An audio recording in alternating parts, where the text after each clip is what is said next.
What up, my crush? It's me, Fresh! Last time, if you remember, I ended up speaking about my top 10 Pokemon from Generation 6.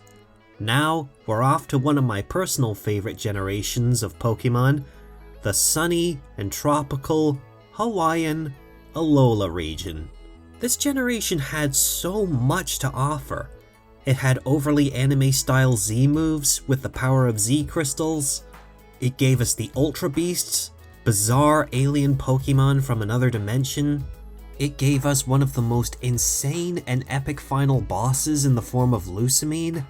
And it gave us the first regional variants. Pokemon we all know and love from other generations, but with completely new looks and types to suit their new environment. Genius! On top of all that, we have some of the greatest new Pokemon of all time. So many unique abilities and looks that I just have to talk about them. So, why waste any more time? This is my top 10 Pokemon of Generation 7. Number 10. Meltan. Okay, so I'm kinda cheating with this one because Meltan isn't exactly one of my favorites. But again, due to the surprising lack of favorites I have on this list, I still felt the need to talk about him. Its name comes from melt and molten. Meltan is something special. It's the first mainstream Pokemon to be introduced from an outside source. In this case, it comes from Pokemon Go. Meltan took everyone by surprise and began popping up everywhere. To get one, you need this mysterious box. Open it up, look at your Pokemon Go map, and go nuts catching as many as you can. They are hard to miss while this happens. Once caught, you can either transfer them to your console games or level one up to become the huge and powerful Melmetal. It's got a hex nut for a head, and its body is made out of liquid metal, like mercury or gallium. But where did they come from? Nobody knows. They are an enigma in the Pokemon universe. They just came out of nowhere. In Go, they just appear whenever you open this box. And in the anime, they just arrive by boat? From where? The only downsides to Meltan and Melmetal is that they can only be officially obtained through Pokemon Go. Meltan won't evolve outside of Pokemon Go either, so if Pokemon Go shuts down, you might never get another chance to get them. Unless they introduce them later in console games as something you can catch there, but as of right now, that seems highly unlikely. Lucky you for getting them all, Ash. Lucky you. It melts iron particles found in the soil, so it can absorb them into its body of molten steel. This metal generates Meltan's energy. They live in big groups, but when it's time, the biggest Meltan will absorb the others and evolve. So there you go, Meltan. There you are highlighted. Happy now? Number 9. Minior. Minior is a rather unique rock-type Pokemon. Its name comes from mini and meteor. Based on shooting stars, these little things fall from the night sky and have a hard outer shell to them. The true novelty of this Pokemon is within its ability Shields Down. When its HP drops below 50%, its outer shell breaks away, revealing this cute little face underneath. This is a bit of a double-edged sword though. There are between 7 to 8 different colored cores that Minior can be, so they are fun to collect. The downside being is that the shell protects Minior from being affected by status conditions, so once that's gone, Minior is kind of a sitting duck. They make their home in the ozone layer, where it becomes food for stronger Pokemon? Who wants to eat that? Rayquaza? Why? It falls to Earth when its shell grows too heavy. Strong impacts can knock it out of its shell. This Pokemon was born from mutated nanoparticles. It eats dust in the atmosphere. The composition of the dust determines the color of its core. If its core remains exposed, it dies, but placing it in a Pokeball can save it. It will react if touched or called to, but it's unknown whether this response indicates consciousness. Minior that fall to the ground try to fly back to space, but their wish can't come true.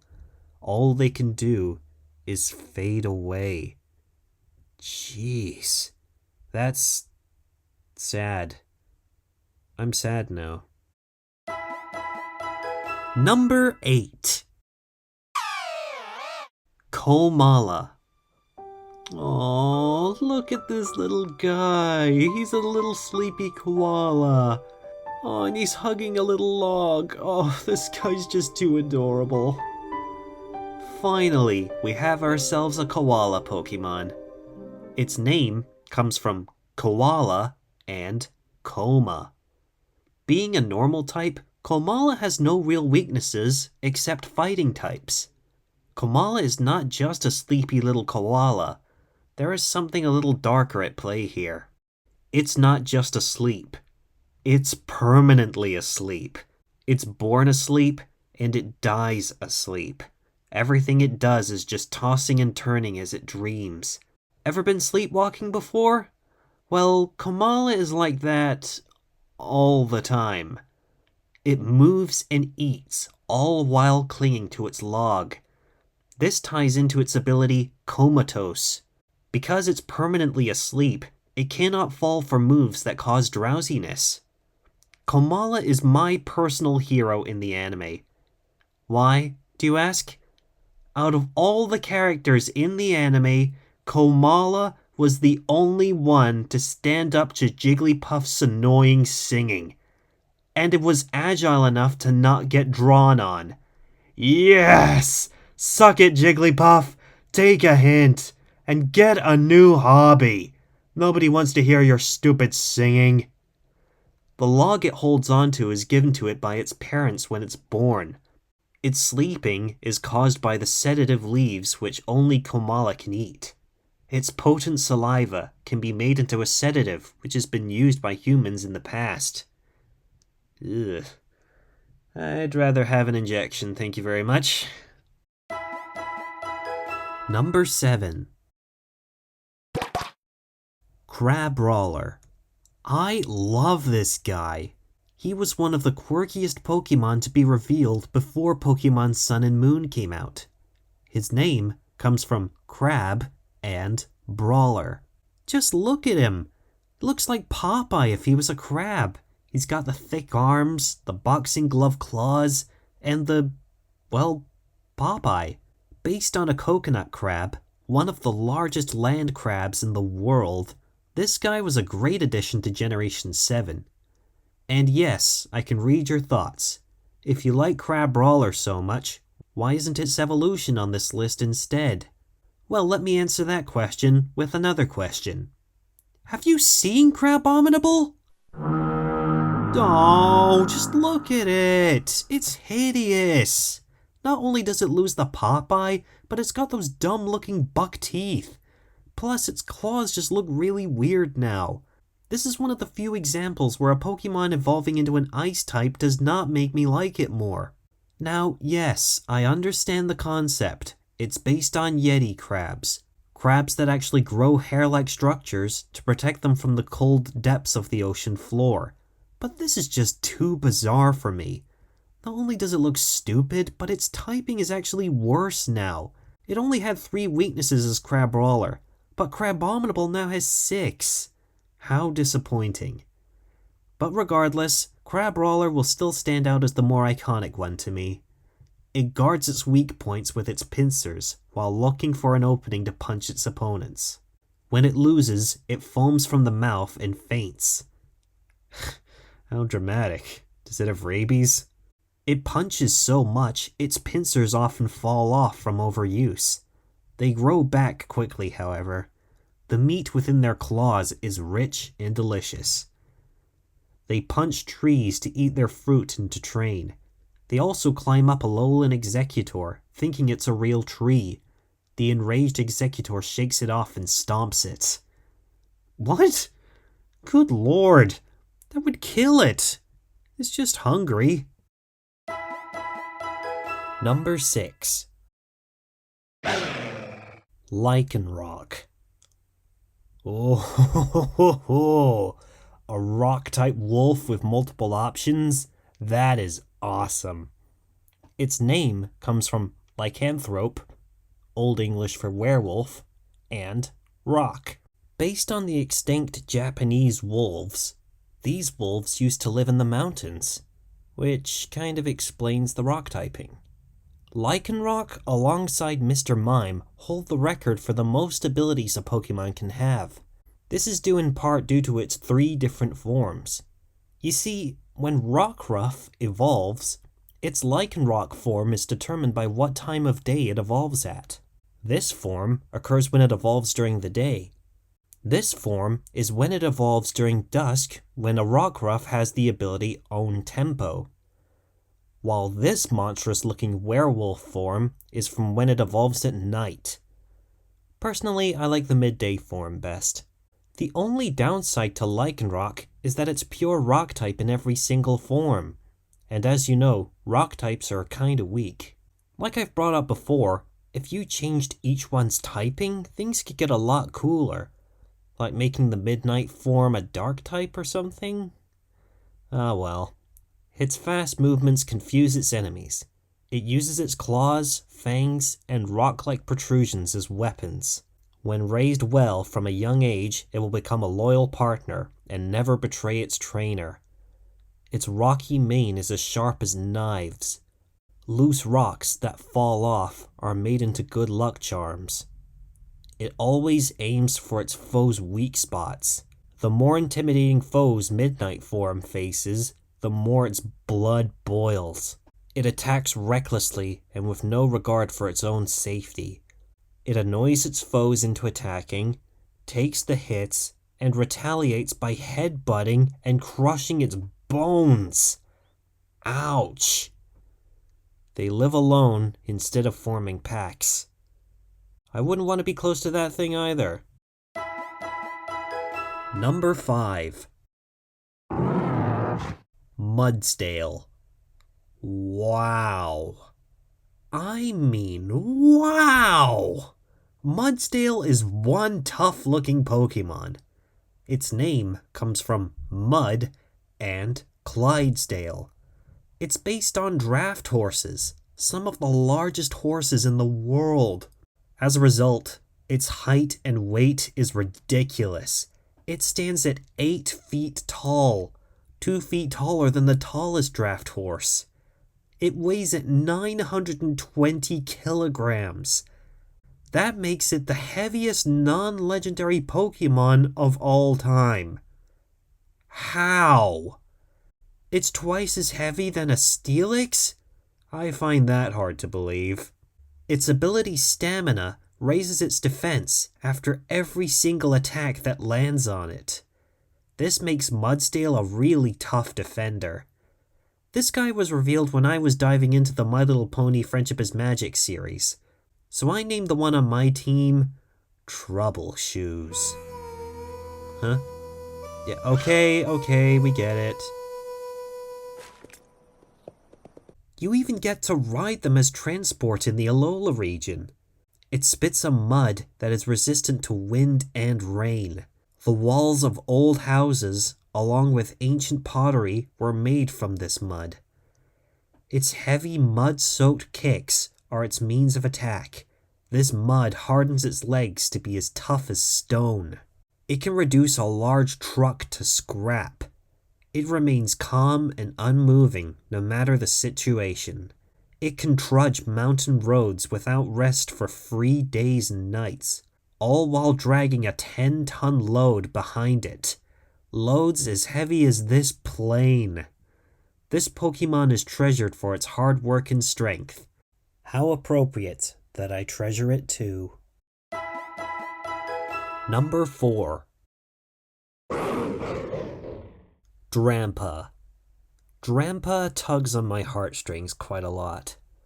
Its name comes from dragon and grandpa. It's an old elderly dragon with cloudy wings. It looks like this guy flew straight out of your dreams. It even looks a bit like Falcor from the Never-Ending Story. It even acts like Falcor too. Speaking of which, I used Drampa on my Gen 8 team, and officially named it Falcor. Drampa is likely based off the Zhu Long, a mythical Chinese dragon with an old man's head. But, a little less nightmare-inducing. Drampa may look old, but it's as tough as nails. It's one of the only 2 Pokemon as of this moment that have the ability Berserk. If it takes a hit which takes away half or more of its health, its speed and attack stats are boosted to the max, so the next time Drampa attacks, you're in serious trouble. The only other Pokemon with this ability is Galarian Moltres. It has a compassionate heart. It loves good people and children the most. It comes down from the mountains to play with children in towns. But if it gets angry, it completely destroys its surroundings with its fearsome attacks. If a child is being bullied, Drampa will find that bully's house and burn it to the ground. Wow. Good on you, Drampa. They deserve it. Serves you all right. Number 3. Decidueye. This guy is one of the coolest grass-type starter Pokemon of all time. Its name comes from deciduous and bullseye. Decidueye seems to be most people's favorite starter from Generation 7. Don't get me wrong, the starters are all great. Incineroar becomes a masculine wrestler tiger, while Primarina becomes a feminine sea lion mermaid. All very different. However, Decidueye is a nice gender-neutral looking option compared to the other 2 starters, so I assume that's why it has a wider appeal. Based on the Pueo owl, native to Hawaii, but also based on archery, I mean, just look at this thing. It fires razor-sharp pin feathers like a bow and arrow. Due to this, and its green coloring, I named my one Robin Hoot, for obvious reasons. However, my Rowlet was one of the 12% of all Rowlet that ended up being a female, so I styled it with a Y instead of an I. There's a lot to like about Decidueye. It wears a green hood, it's one of the few starters to have 2 types all the way through its line, plus, it's one of the lucky few Pokemon to get a regional form in Pokemon Legends Arceus. This form changes from a grass ghost type to a grass fighting type, and is likely based off a Ronin, a samurai without a master. The air stored in its feathers of its Hisuian form keeps it warm in Hisui's extreme cold. The only problem I have with Decidueye is that it just keeps getting unlucky in a lot of things. Incineroar was chosen over it to be in Super Smash Bros., and Ash's Rowlet in the anime is so lazy that it found an Everstone and vowed never to evolve. Come on. Ah well, at least you're in Pokken and Unite. Its arrows can pierce a pebble at over 100 yards. That's about as far as the average American football field. It is mainly cool and cautious, but it becomes panicked if it's caught by surprise. It tugs on its vine hood strings to improve its focus. Its arrows can travel at 1/10 of a second, ending a match in the blink of an eye. It never misses its shots. Wow. Number 2. Salazzle. Whoa. This thing is, pretty striking. Its name comes from salamander and sizzle. Salazzle is one heck of a trickster. Not only does it look cool with that black and purple coloring, but it's also pretty fascinating lore-wise. Only female Salandit can become a Salazzle at level 33. Plus, it's one of the only poison and fire type Pokemon so far. This gives Salazzle an advantage over 8 different types. That is one of the highest amount of types a single Pokemon can be strong against. It's also got a really unique ability too.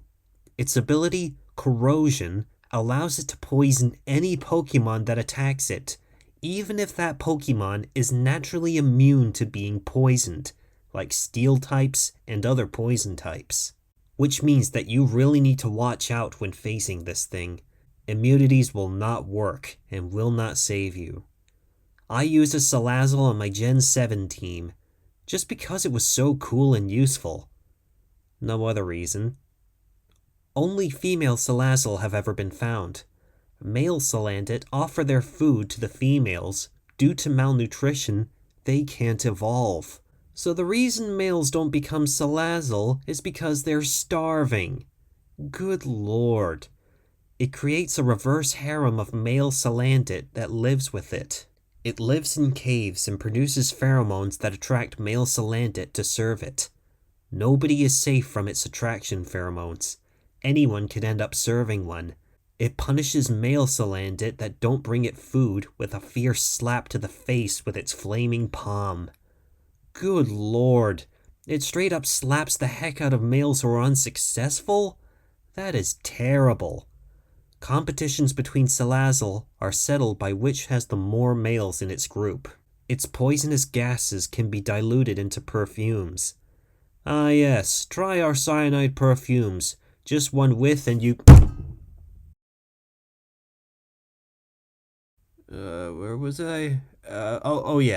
Salazzle. Yeah, it was pretty cool. But there's one other Pokemon out there with an even better ability that I think deserves the number 1 spot on this list. But before we get to number 1, I'd like to have 2 honorable mentions. And what do you know? They're both regional variants. Alolan Executor. It goes from a grass psychic type to a towering grass dragon type. This is the true form of Executor, and it is awesome. Alolan Raichu. With its new additional psychic type, it now surfs on its tail like a true surfer. Now that is a true Hawaiian right there. And now, my number 1 Pokemon of Gen 7 is... Wishiwashi. Now for all you noobs out there, I know what you're thinking. Are you serious? How can this tiny little sardine of a Pokemon possibly be your favorite Pokemon of Generation 7? Oh, you have no idea. There is more to this little fish than meets the eye. The key to Wishiwashi's power relies on its ability, Schooling. Once it reaches level 20, its ability is unlocked and its true power is revealed. It summons an entire school of other Wishiwashi, turning this one little fish into a gigantic monstrous fish made up of hundreds of individuals. This schooling form is a major powerhouse. Its stats increase by 445 points, and it can maintain this form and stats as long as it has 25% of its HP left. With this in mind, just give one some leftovers and have it learn a healing move like Aqua Ring, and you have one of the toughest pure water types of all time. Anyone who bullies just one Wishiwashi will receive a painful lesson. Yikes. Alone they are weak, so they move in schools. The light from its eyes can be seen from up to 25 miles away. That's like standing at one end of London and seeing almost all the way to the other side. Yeah, sure. It is known as the Demon of the Sea. Gyarados flee from them. A water gun from a school of Wishiwashi is more powerful than the average hydro pump. It can use Scald to burn its opponents. It can use rain and hail effects. It can cause drowsiness. There is so much you can do with Wishiwashi. I used Wishiwashi twice across my team since its reveal. That just goes to show how much I love it when I use it twice in a row. It's strong, big, unique, and useful. And that is why I consider Wishiwashi as my number 1 Gen 7 Pokemon. Well folks, there you have it. My top 10 Pokemon of Generation 7. Join me next time where I dive into Generation 8. A Pokemon region that takes place in my home nation, the United Kingdom? Heck yes! And although many people aren't fans of this generation, I have a soft spot for this one. So, until next time, stay fresh and thank you for watching.